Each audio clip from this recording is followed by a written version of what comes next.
बिस्मिल्लाहिर्रहमानिर्रहीम। Income tax की payment by the concept associate की जाती थी कि एनुअली एक टैक्स रिटर्न जमा करवाई जाएगी और उस इनकम के ऊपर जो टैक्स है वो at the time of return जमा करवा दिया जाएगा।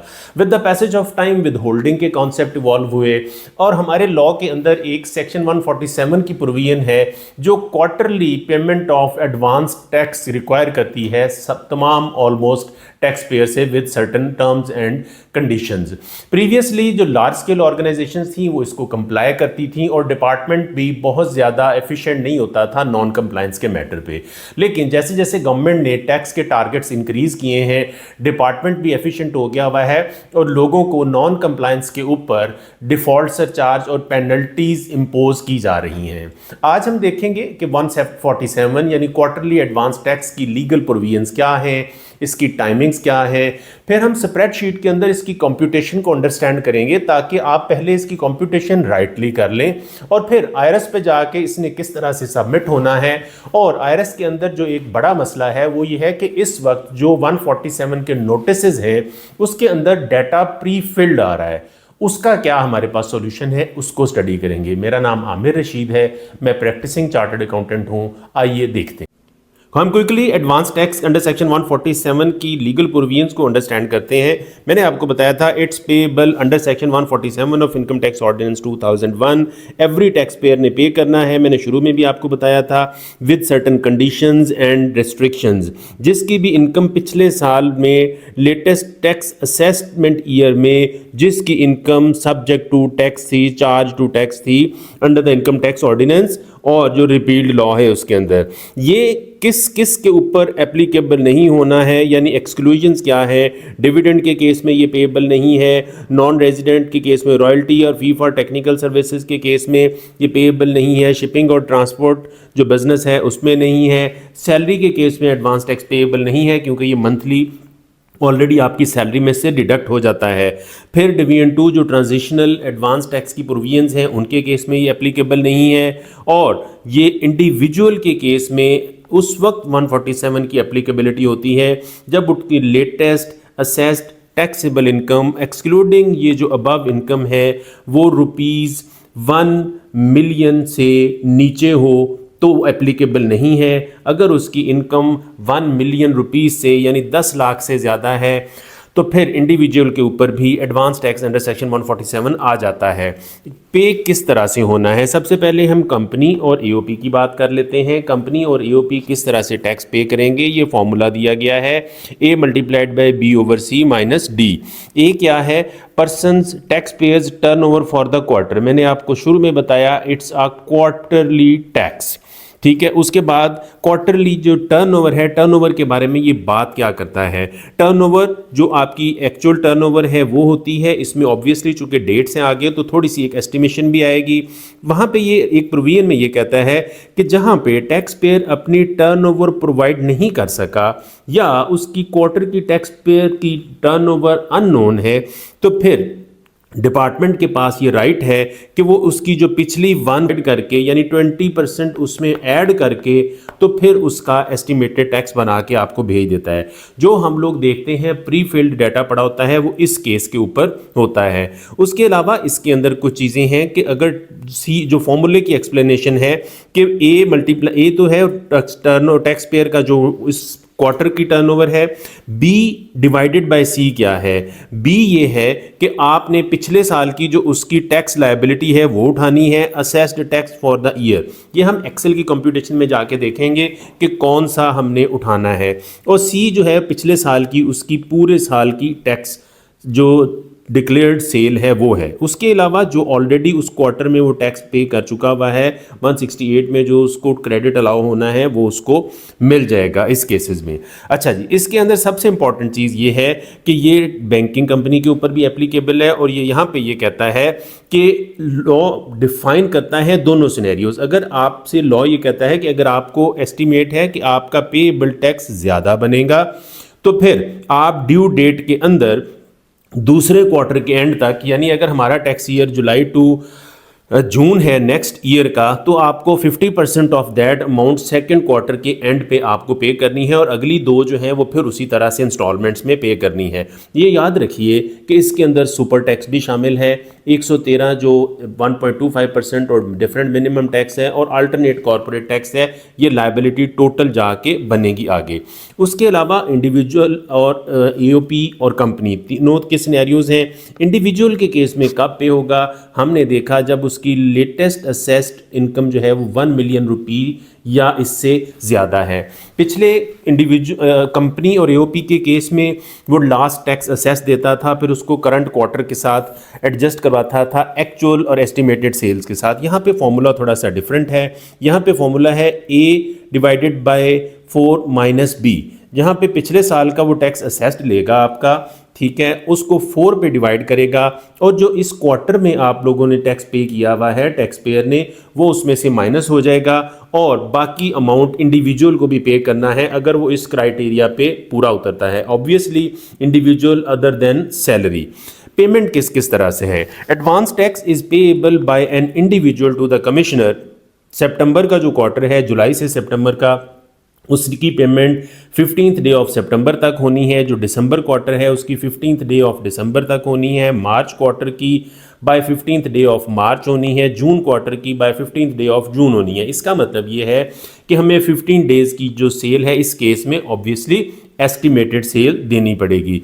इंडिविजुअल की हमने प्रोविजंस देख ली। एओपी और कंपनी की जो पेमेंट डेट है वो स्लाइटली डिफरेंट है। जुलाई टू सितंबर क्वार्टर की 25th डे ऑफ सितंबर है, और अक्टूबर टू दिसंबर क्वार्टर की 25th डे ऑफ दिसंबर है, मार्च क्वार्टर की 25th डे ऑफ मार्च है, और जून क्वार्टर की 15th डे ऑफ जून है। तो यहाँ पे भी हमें कुछ पोर्शन ऑफ सेल जो है वो एस्टिमेट ही करना पड़ता है। ये इक्वली टैक्स 147 एप्लीकेबल है ऑन कैपिटल गेन्स, ये उसने प्रोविजंस दिए हुए हैं।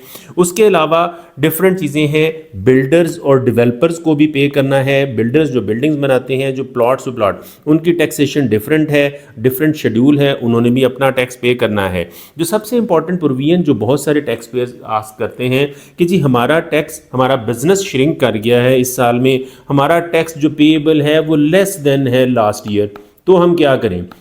147 में एक प्रोविजन है कि if a tax payer who is required to make payment of advance tax estimates that at any time before the last installment is due, कि उसका जो टैक्स पेएबल है वो पिछले साल से कम है, less than the amount he is required to pay under that, तो वो क्या करेगा कि वो कमिश्नर को एक एस्टिमेट फाइल करेगा of the amount of tax payable by him.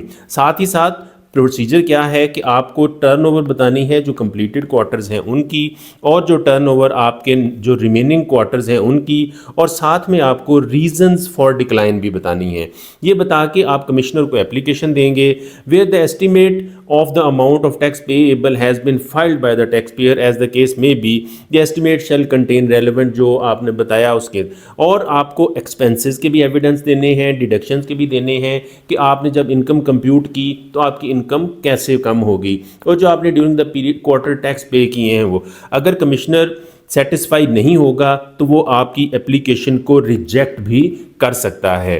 तो ये एक एस्टिमेशन रिवीजन का, अगर आपका टर्नओवर और आपकी प्रॉफिटेबिलिटी इस साल में कम है तो आप इसको इस तरह से लेके चल सकते हैं।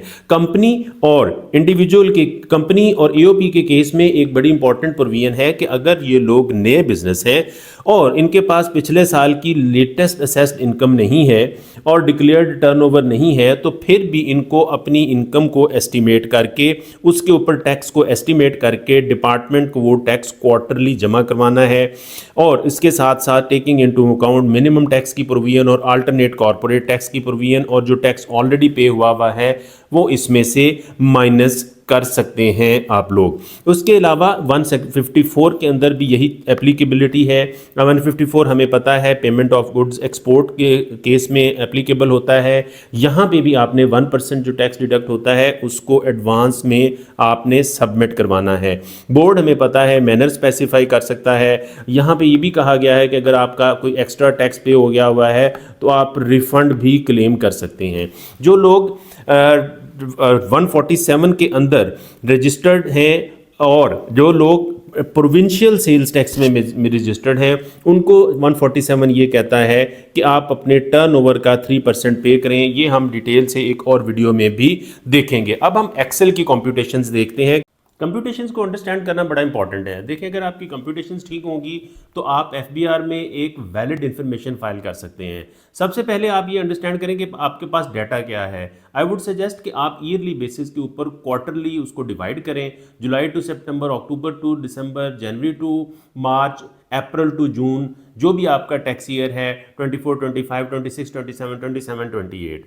ये बेस किसके ऊपर करेगा हम अंडरस्टैंड कर चुके हैं फॉर्मूला से। फॉर्मूला है A multiplied by B over C minus ये वाले जो टैक्सेस हैं। अब हमने उसको एक शेप अप कर दिया हुआ है। सबसे पहले आप अपने पास अपना डेटा पूरा कर लें। आपके पास ऑब्वियसली जिस क्वार्टर में भी आप होंगे, क्योंकि डेट ऑफ फाइलिंग जो है वो इंडिविजुअल के केस में 15 है और कंपनी और ओपी के केस में 25 है और कुछ केसेस में थोड़ी सी डिफरेंट है, तो आपको 1-2 महीनों का डाटा एक्चुअल मिलेगा, पार्टली आपको एस्टिमेट करना पड़ेगा।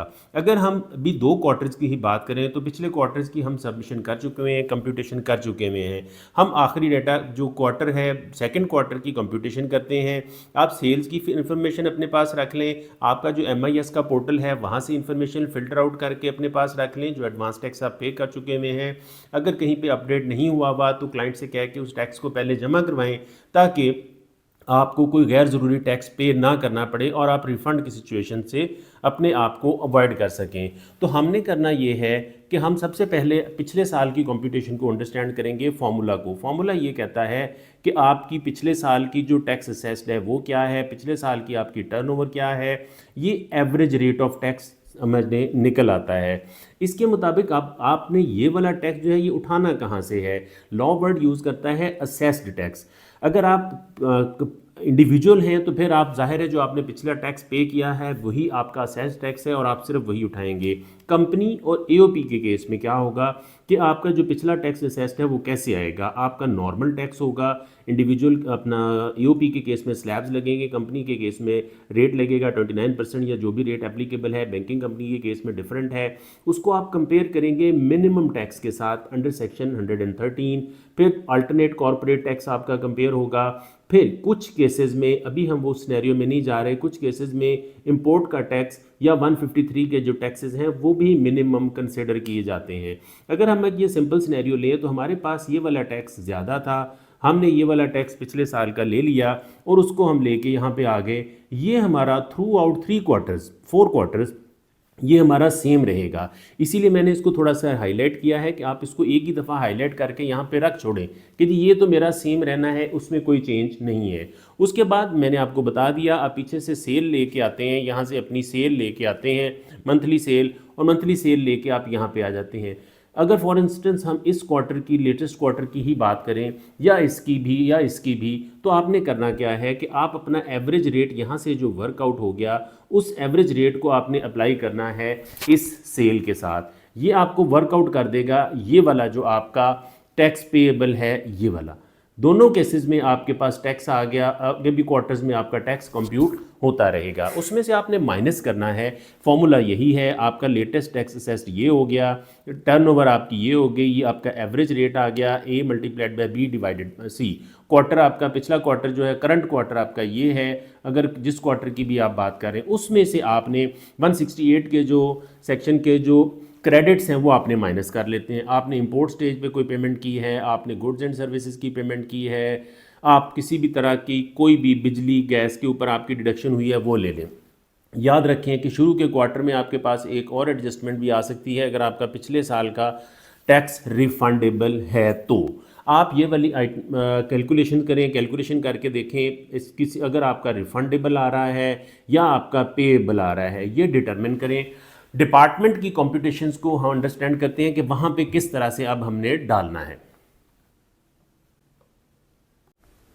आईआरएस की पोर्टल है, वो आईआरएस के पोर्टल पे आपने इसको किस तरह से सबमिट करना है ये अंडरस्टैंड कर लेते हैं। आप अपने आईआरएस के पोर्टल पे गए, आपने अपने आईआरएस के पोर्टल पे जाके आप यहाँ पे विद होल्डिंग और एडवांस टैक्स में आ जाएं। जहाँ पे है, यहाँ पे आपके पास ये वाले जो ऑप्शंस हैं ये खुल जाएंगे। आपको स्टेटमेंट फाइल करना चाहते हैं एप्लीकेबल या 147 का मीमो, ये 147 का मीमो है, इसको आप क्लिक करेंगे तो you will arrive over here. ये मीमो है 147 का। ये मीमो आपसे क्या कहता है, यहाँ पे आपने अपनी बॉडी में आप अपना लेटर लिखते हैं सिंपल सा जो आप कमिश्नर को लिखना चाहते हैं। उसके बाद फिर डाटा का टैब है और अटैचमेंट का टैब है। ये दोनों बड़े इंपॉर्टेंट टैब्स हैं। आप डाटा के टैब पे जब आते हैं तो आप यहाँ से वो चीज़ अंडरस्टैंड करें जो मैं आपको बता रहा था कि लॉ आपसे ये कहेगा कि आपका नॉर्मल टैक्स क्या था, मिनिमम टैक्स क्या था, अल्टरनेट कॉर्पोरेट टैक्स क्या था। ये कंपनी और एओपी का केस है। ये आपका 1/4 क्वार्टर फॉर द ईयर ले लेगा और ये बिल्कुल सेम कंप्यूटेशंस हैं जो प्रीवियसली हम एक्सेल की वर्कशीट में देख चुके हुए हैं। आप अपना सारे का सारा डाटा यहाँ पे पुट इन करें और जो आपका पेबल है वो आपका यहाँ से डिटरमिन हो जाएगा और वो आप पे कर सकते हैं। जो आपने एडवांस टैक्स डिडक्ट करने हैं इसके अंदर से वो भी आप यहाँ पे मेंशन कर सकते हैं। आप यहाँ पे अटैच करना चाहते हैं कोई भी चीज़ वो भी अटैच कर सकते हैं। इंडिविजुअल के केस में मैंने आपको बताया था normal tax for the latest tax year उसको आपने अटैच डिवाइड कर लेना है 1/4 और उसमें से आपने एडजस्टेबल टैक्सेस जो पे किए हुए हैं वो माइनस कर लेने हैं और आप पेमेंट की पोजीशन पे आ जाएंगे। अगेन वही बात है, कंटेंट डालना चाहते हैं कंटेंट डालने को साथ अटैचमेंट्स देना चाहते हैं अटैचमेंट।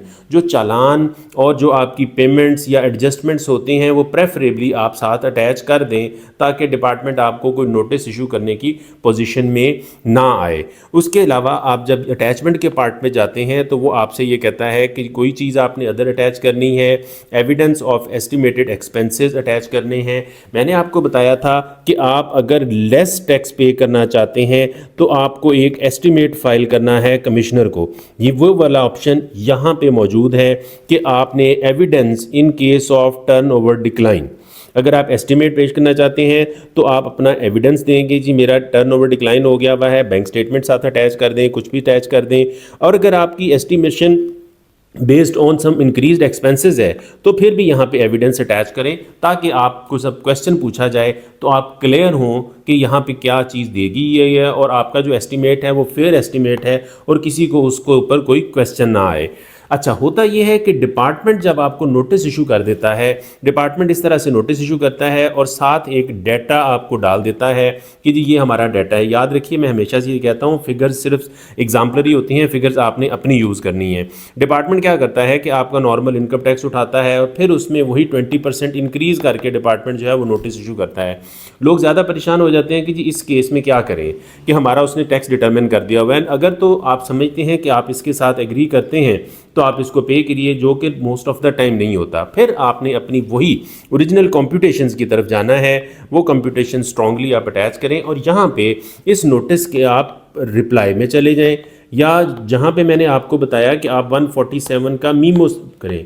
अगर आप 147 का मीमो दे देंगे अपना, वहाँ पे सारे फिगर्स डाल दें, वहाँ पे कर दें, या इस नोटिस का जो रिप्लाई है वो रिप्लाई आप सबमिट करें और उस रिप्लाई में आप अपनी कंप्यूटेशंस अटैच करें और एविडेंस अटैच करें और आप उसको सबमिट कर दें यहाँ से, ताकि आपका एविडेंस वहाँ पे सबमिट हो जाए, कोई आप जो नॉर्मल ऑर्डर है वो आप तक ना पहुँचे। एडवांस टैक्स अंडर सेक्शन 147 के रेफरेंस से आपका कोई भी क्वेश्चन हो आप हमें कमेंट्स में डाल सकते हैं, मेरी टीम या मैं इंशाल्लाह उसको रिप्लाई करेंगे। Thank you so much for watching, stay tuned for more informative videos on tax and allied matters.